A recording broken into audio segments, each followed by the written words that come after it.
декабря 1980 года на Юргинский машзавод по приглашению дирекции приехал дважды Герой Советского Союза, летчик-космонавт Алексей Архипович Леонов.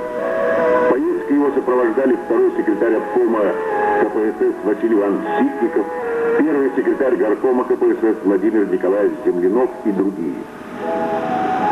Директор завода Алексей Антонович Гребенников рассказал прославленному космонавту о тружениках завода.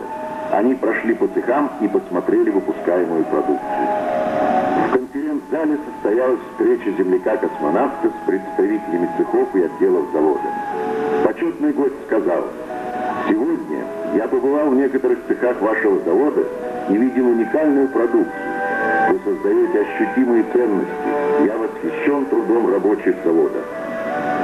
Затем Алексей Архипович Леонов рассказал о предстоящих стартах в космос и ответил на многочисленные вопросы.